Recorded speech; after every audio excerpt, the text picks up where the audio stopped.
जैसे कि पिछले वीडियो में मैंने आपको जो पिछला वीडियो था वो 10th class chemistry part you can से 10th क्लास केमिस्ट्री का पार्ट 1 मैंने बनाया था। पहले चैप्टर का नाम था chemical reaction and their equations, और उस चैप्टर में हमने डिस्कस किया था कुछ टॉपिक को। तो अब आज हम उस चैप्टर का पार्ट 2 मैं वीडियो बनाया हूँ, और उस पार्ट 2 में हम डिस्कस करेंगे chemical equations, balance chemical equations, और इस प्रकार से हम टर्म को डिस्कस करेंगे। छोटे छोटे टॉपिक को हम अच्छे से डिस्कस करते रहेंगे। तो गाइस, सबसे पहले आप हमारे चैनल को लाइक एंड सब्सक्राइब करिए। चैनल का नाम IQ स्टडी, और इसी को आप सब्सक्राइब कर लीजिएगा, लाइक भी कर लीजिएगा। अब हम आपको बढ़िया से आपको बताने का प्रयास करूंगा। जो भी दिक्कत होगी आप कमेंट बॉक्स में जाकर क्वेश्चंस को पूछ सकते हो, एराइज कर सकते हो। जैसे कि एक दो स्टूडेंट 10th क्लास के क्वेश्चंस पुटअप किए थे, उसका आंसर उन्हें रिप्लाई कर दिया गया। So guys, today we are going to discuss first topic, chemical equations. What do you mean by chemical equations? Equation means ही होता है किसी चीज़ को हम equation का मतलब जैसे कि एक नॉर्मल वे में हम बता सकें। Then you can say about chemical equation. A chemical equation is the symbolic representation of a chemical reaction in the form of symbols and formula. Okay इसका मतलब केमिकल इक्वेशन एक ऐसा सिंबॉलिक रिप्रेजेंटेशन है। Symbolic का मतलब symbol के form में represent किया जाता है कि कहाँ पे करेंगे हम रिप्रेजेंट, किसी केमिकल रिएक्शन में, in the form of symbol and formula, symbol या फार्मूले के फॉर्म में। जैसे कि आपको मैं सिंपल बता रहा हूँ, जैसे हम पढ़ते हैं वर्ड में कार्बन डाइऑक्साइड, तो इसका फार्मूला होगा CO2। यही इसका केमिकल सिंबॉलिक रिप्रेजेंटेशन है। जैसे बेसिक स्टूडेंट्स, जैसे कि आप देखते हैं नॉर्मल वे में आप पढ़ते हो कार्बन नॉर्मल वे में carbon dioxide, carbon monoxide, carbon disulphide, तो आप वर्ड में पढ़ते हो। इनका अगर आप फार्मूला बना दो तो वहीं उसका हो जाता है केमिकल रिएक्शन, या केमिकल फार्मूला, या you can say symbolic representation of that. Okay, then अब आप देखते रहिए। ओके, अब इसमें मैं आपको थोड़ा सा, हाँ आपको क्लियर दिख रहा होगा थोड़ा सा। तो इसमें देखेंगे, जैसे कि मैंने आपको बताया, जैसे आपको एक इक्वेशन दिया है नीचे, थोड़ा सा मैं एक बार फिर से रिपीट कर रहा हूँ। आई repeat again about chemical equations. A chemical equation is the symbolic representation of a chemical reaction in the form of symbols and formula. Okay किसी भी वर्ड के फॉर्म में कोई भी दिया हो उसको हम सिंपल फॉर्म में शो करें। This is also called chemical equations. Okay, in this chemical equation में जैसे कि मैंने आपको अच्छे से डेफिनेशन बता दिया। अब हम थोड़ा सा एक एग्जांपल देखते हैं। जैसे एग्जांपल है 6CO2। 6 क्या है आज ये भी जान लो। कोई भी नंबर यदि रिएक्टेंट के पहले है, मॉलिक्यूल के पहले है, it is also called mole. Its represent the moles, how many moles contain reagent, you can say how many moles contain reactant molecule और product molecule it indicate. Okay, जैसे CO2 के पहले 6 है, पहले नंबर आता है तो इंडिकेट करता है मोल्स को। इसका मतलब CO2 मीन्स कार्बन डाइऑक्साइड। देखो ब्रैकेट में यहाँ पे शो है G लिखा है। G मीन्स ब्रैकेट में, जो ब्रैकेट में है उसके स्टेट को बताएगा, उसका फिजिकल स्टेट है कैसा। यू कैन से CO2 मीन्स कार्बन डाइऑक्साइड, इसका फिजिकल स्टेट गैसियस फॉर्म में है। और 6 मीन्स 6 मोल है, यहाँ पे कार्बन डाइऑक्साइड 6 मोल है। प्लस आगे है H2O के आगे ब्रैकेट में देखो L है। L मीन्स इसका जो फिजिकल स्टेट है ये लिक्विड स्टेट में है। और इसके भी पहले देखो 6 है, 6 मीन्स ये इसका ये 6 मोल है। ओके, आगे देखो एक एरो है। अभी before 1 days I have discuss about this arrow. इस एरो के बारे में मैंने खूब अच्छे से डिस्कस किया है बिफोर पहले वीडियो में। तो इस एरो को हम कहते हैं इररिवर्सिबल साइन है ये। इसमें देखेंगे जब हम दोनों रिएक्टेंट को रिएक्ट कराते हैं तो बनता है ग्लूकोज। मैं यहाँ नाम नहीं लिखा हूँ लेकिन आप जान लीजिए। ग्लूकोज का फार्मूला है C6H12O6, और इसके नीचे आप नोट कर लीजिएगा, नोट्स में नोट करिएगा ग्लूकोज C6H12O6 के नीचे ग्लूकोज लिख लीजिएगा। और आगे इसका जो फिजिकल स्टेट है ग्लूकोज का ये सॉलिड स्टेट में है। और प्लस 6O2 के बगल में ब्रैकेट में G है। G means oxygen gas liberate हो जाती है, निकल जाती है। अच्छा एक चीज़ और, अब हम कैसे कंफर्म करेंगे कितना मोल है ये। जैसे C6H12O6 तो C6H12O6 ग्लूकोज के पहले देखिए कोई नंबर है, कोई नंबर नहीं है, इसका मतलब ये 1 मोल है। जब कोई नंबर ना हो तो उसे 1 मोल मानते हैं हम। जैसे O2 के पहले क्या है, देखो 6 है, इसका मतलब ऑक्सीजन कितना मोल है, कितना मोल ऑक्सीजन लिबरेट हो रही है, 6 मोल ऑक्सीजन लिबरेट हो रही है यहाँ पे। ओके, एक एग्जाम्पल और नीचे दिया है C+O2। सी के बगल साइड में देखो, इस राइट साइड में स्मॉल एस है, यस मीन्स कार्बन का सॉलिड फॉर्म है, ऑक्सीजन मॉलिक्यूल का गैसियस फॉर्म है, और इरिवर्सिबल प्रोसेस पे बनता है CO2। CO2 means carbon dioxide gas बन जाएगी। तो हमने डिस्कस कर लिया अच्छे से केमिकल इक्वेशन क्या होता है। और एक चीज़ और, केमिकल इक्वेशन के बाद now we are going to discuss second point, balanced chemical equations. In this case balanced chemical equation मैं पहले आपको बेसिक बता दे रहा हूँ, समझ लीजिए। ऐसा कोई भी केमिकल रिएक्शन जिसमें जितना नंबर ऑफ रिएक्टेंट हो उतने ही कहने का सेंस हुआ, ऐसा कोई केमिकल रिएक्शन जिसमें, अब कैसे हम कंफर्म करेंगे कौन रिएक्टेंट है कौन प्रोडक्ट है। Before arrow all the components are called reactants and after arrow are called products and by product. इसका मतलब, इसको मैं कल वीडियो में आपको अच्छे से बता दूंगा कौन रिएक्टेंट है, कल कौन सा प्रोडक्ट है, कौन सा सब्सट्रेट है। ओके, तो इस वीडियो में हम बेसिक अभी समझते हैं। तो जैसे कि बैलेंस्ड केमिकल इक्वेशन में जितने नंबर ऑफ एलिमेंट और एटम रिएक्टेंट मॉलिक्यूल में हो उतने ही नंबर ऑफ एटम्स और elements which are present in product molecule, and दोनों केस में रिएक्टेंट में जितने चार्जेस हों उतना ही चार्जेस प्रोडक्ट में भी होने चाहिए। इस प्रकार से हम बताएंगे आपको इस प्रकार से। ओके, क्लियर में कर दिया। ओके, तो इस प्रकार से स्टूडेंट्स हम कंफर्म कर लेते हैं कि कोई भी केमिकल रिएक्शन बैलेंस्ड है। बैलेंस मीन्स रिएक्टेंट में जितने एटम होने चाहिए उतने ही एटम प्रोडक्ट में भी होने चाहिए, जितना चार्जेस रिएक्टेंट का कंटेन करता हो उतना ही चार्जेस प्रोडक्ट का भी होना चाहिए, जितना mass reactant molecule all reactant molecule का हो उतना ही एरो के after arrow product and by product को मिलाकर जितने कंपोनेंट हो पूरे को मिलाकर उतना ही मास उनका भी होना चाहिए। तो इस प्रकार से यू कैन से, अब हम डिस्कस करते हैं, we are going to discuss balanced chemical equation. How can you explain? Then you can say a balanced a balanced chemical equation is an equation for a chemical reaction in which the number of atoms for each element in the reaction and the total charge is the same for both the reactants and the product. I repeat again about balanced chemical equation.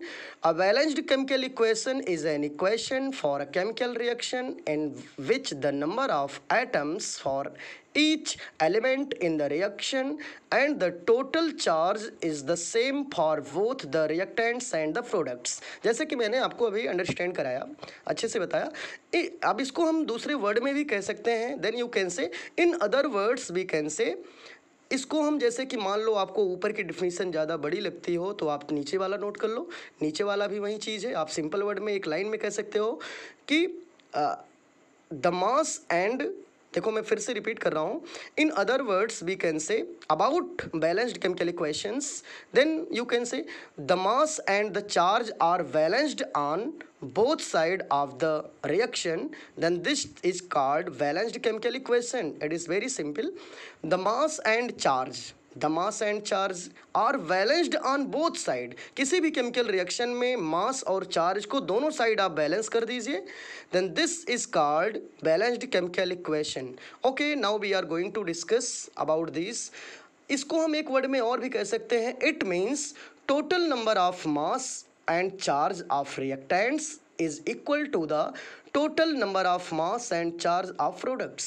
It means जितने reactant, जो भी जैसे कोई chemical reaction है dear, तो उसमें reactant भी होगा प्रोडक्ट भी होगा। Before arrow all the component are called reactant and after arrow component are called product. आप बार बार सोचते होंगे सर कौन प्रोडक्ट है, जैसे एक इक्वेशन में आपको शो किया हूँ, देखिए HCl+NaOH gives out to NaCl+H2O। तो यहाँ पे स्टूडेंट्स HCl को हम सब्सट्रेट कहते हैं, NaCl को हम रिएजेंट कहते हैं, या और एक मिनट मैं फिर से बता रहा हूँ आपको स्टूडेंट्स, इसमें फिर से एक बार मैं रिपीट कर रहा हूँ। देखिए जैसे रिएक्टेंट्स है, एग्जांपल में एरो आफ्टर एरो प्रोडक्ट है, लेकिन इसमें मैं आपको एक वीडियो में आफ्टर टुमारो जो मैं वीडियो बनाऊंगा उसमें मैं आपको अच्छे से बता दूंगा, ऐसे नॉर्मल अभी बता दे रहा हूँ। देखिए रिएक्टेंट में जो सबसे पहले कंपोनेंट आता है उसको हम सब्सट्रेट कहते हैं, उसके बाद जो आता है वो रिएजेंट कहलाता है, इसके बाद एरो आ जाएगा, एरो के बाद जो आएगा जो फर्स्ट, कहने का सेंस हुआ after just arrow then the component are called product, and after कहने का सेंस हुआ एरो के तुरंत बाद जो आएगा वो प्रोडक्ट है, और उसके बाद जो बनेगा वो बाई प्रोडक्ट है। जैसे कि HCl क्या है, देखिए जैसे रिएक्टेंट एरो के पहले तो दो कंपोनेंट हैं HCl प्लस NaOH, ये दोनों रिएक्टेंट हैं, लेकिन रिएक्टेंट में दो कंडीशन होती है कि जैसे कि मान लीजिए जैसे क्वेश्चन आता है कि right the name of reagent in this reaction, इस रिएक्शन में रिएजेंट का नाम बताओ, तो आप कंफ्यूज हो जाएंगे, आपको कंफर्म नहीं हो पाएगा कि रिएजेंट कौन है। तो इसलिए मैं आपको बता रहा हूँ स्टूडेंट्स कि एरो के पहले जितने होंगे सब रिएक्टेंट कहलाते हैं, बट उसमें कंडीशन होती है जो पहला है वो सब्सट्रेट कहलाता है और उसके बाद जो आता है वो रिएजेंट कहलाता है। जैसे इस इक्वेशन में पहला कंपोनेंट HCl है तो वो रिएजेंट नहीं है, वो सब्सट्रेट मॉलिक्यूल है, एंड जो दूसरा है NaOH ये आपका रिएजेंट है और NaCl प्रोडक्ट है और H2O बाई प्रोडक्ट है। ओके, अब इसमें जैसे कि मैं ऊपर में आपको जो अबव एक ऊपर जो एक फैक्ट दिया है, एक इक्वेशन एक मैंने नोटेड किया है, उसको आप केयर करिए, उसके अकॉर्डिंग मैं एग्जांपल नीचे शो किया हूँ। उसमें है नीचे देखिए दो रिएक्टेंट है, कह रहा है कि mass and charge of reactant is equal to total number of mass and charge of product. कहने का सेंस हुआ रिएक्टेंट में जितना ही मास ऑफ चार्ज होगा उतना ही प्रोडक्ट का भी मास एंड चार्ज होना चाहिए।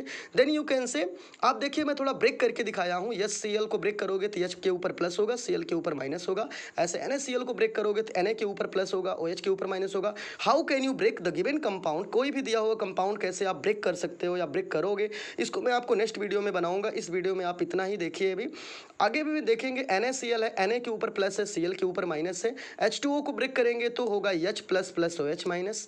देखिए जितना कितना प्लस इधर टोटल चार्ज के टाइम, देखिए चार्ज, अब इसमें एक कंडीशन आती है व्हाट इज आयंस, आयन को भी मैं ऐसे नॉर्मल बता रहा हूँ, what is ions, the ion electrically charge on an atom is called ions. I repeat again about ions, an electrically charge on an atom is called ions. Okay okay guys, थोड़ा सा problem होने की वजह से उसके लिए sorry आपसे। Okay, I repeat again about, हम डिस्कस कर रहे थे डियर स्टूडेंट्स कि जैसे कि total number of mass and charge of reactants is equal to the total number of mass and charge of products. Okay, example है reactant after product है, जैसे मैंने आपको काफ़ी बताया इसमें इसमें आपको मैं एक वीडियो में काफ़ी जितने भी 10th स्टैंडर्ड में मैक्सिमम यूज होता है एटम्स एंड उनके मास एंड देयर चार्जेस, तो इस सबको मैं आगे बताऊंगा कैसे आप चार्ज जानोगे, किसके ऊपर कितना चार्ज है, किसके ऊपर कितना प्लस आएगा माइनस आएगा। तो मैं आपको आयन के बारे में बता रहा था, तो देन मैं इसको फिर से आई repeat again about ions. What is ions? An electrically charge on an atom is called ions. Okay, clear now? आपको क्लियर हो रहा ना कि किसी भी एटम के ऊपर जो इलेक्ट्रिकली चार्ज आता है उसी को हम आयंस कहते हैं। There are mainly two type of ions, cation ions and ions. Cation means students जिसके ऊपर प्लस चार्ज हो, इसको हम कैटायंस कहेंगे। कैटायंस को ही हम एक वर्ड में और कहते हैं पॉजिटिव आयंस, एंड जिसके ऊपर नेगेटिव चार्ज होगा उनको हम एनायन कहते हैं। एनायन मींस नेगेटिव चार्ज वाला कंपोनेंट। ओके, अब यहाँ पे आप जितना प्लस है उनको कैटायनिक स्पीसीज, जिनके ऊपर माइनस चार्ज है उनको आप कह सकते हो नेगेटिव स्पीसीज। ओके तो अब इसमें मैं आपको बता रहा हूँ, जैसे देखिए टोटल रिएक्टेंट में कितना प्लस है, दो प्लस है, एक Na के ऊपर एक H के ऊपर, और टोटल माइनस भी दो है। वैसे प्रोडक्ट में भी देखिए दो प्लस है, एक Na के ऊपर एक H के ऊपर, टू माइनस भी है, एक OH माइनस एक Cl माइनस। ओके, अब देखिए हम मास चार्ज तो हमने बैलेंस कर लिया भाई, जितना प्लस माइनस इधर है उतना ही प्लस माइनस प्रोडक्ट में भी है। अब हम चेक करते हैं मास इनका, तो हाइड्रोजन देखो एरो के नीचे देखो, H के नीचे एरो बना है 1 + 35.5, इसका मतलब H देखो 1 के नीचे H है, इसका मतलब हाइड्रोजन का मास 1 है। Cl का मास होता है, Cl means chlorine atom, chlorine atom का मास है स्टूडेंट्स 35.5। ओके, एंड इसमें आप सेकंड में देखिए दोनों को ऐड करते हैं 35, कहने का सेंस हुआ एच सी एल को ऐड कर देंगे, H plus C L molecule को, तो बनेगा एच सी एल, और दोनों को ऐड करेंगे तो हो जाएगा 36.5। ओके, ऐसे ही NaOH के NaOH में NaOH का मास कितना है उसको हम कैसे कैलकुलेट करेंगे, तो देखो रूल जान लीजिए कैलकुलेट करने का। किसी भी कंपाउंड में जितने एटम्स हैं उनके एटॉमिक मास को आप ऐड कर दो और प्रत्येक एटम के बीच में आप प्लस का साइन लगाते जाइए। जैसे सोडियम है, NaOH एक कंपाउंड है, इसमें Na का मास है 23, प्लस करिए, जैसे मैं बताया ना, प्रत्येक एटम के आफ्टर जितने भी एटम्स हैं उनके जस्ट बाद आप पॉजिटिव प्लस कैटायन कह सकते हो, आप प्लस का साइन लगाते चलेंगे। कैटायनिक स्पीसीज तो पावर के ऊपर आता है, यहाँ पे प्लस का साइन आप लगाते रहेंगे। और दूसरा एटम ऑक्सीजन है, उसका मास होता है एटॉमिक मास 16, प्लस हाइड्रोजन का एटॉमिक मास होगा 1। अब तीनों को कैलकुलेट ऐड करेंगे तो होगा 40। अब जैसे कि हमें टोटल रिएक्टेंट कैलकुलेट करना है, टोटल रिएक्टेंट हमारे पास दो है, एक HCl और एक NaOH। दोनों के मास को हम कैलकुलेट करने चल रहे हैं। पहले एक HCl का मास है 36.5 एंड NaOH का मास है 40, दोनों को ऐड कर देते हैं तो टोटल रिएक्टेंट का मास आता है 76.5 ग्राम। Okay, clear now. ऐसे ही हम प्रोडक्ट में देखते हैं, Na का मास है 23 एंड Cl क्लोरीन एटम का मास है 35.5। ओके, तो दोनों को हम ऐड कर लेंगे, तो नीचे देखो दोनों को ऐड किया गया 58.5 ग्राम आया। ऐसे H2O में हम ऐड करेंगे तो पहले हम देखो H2O के नीचे हमारे पास 2 H है, डायरेक्ट भी आप दिखा सकते हो, मैंने ब्रेक करके दिखाया, वैसे भी दिखा सकते हो।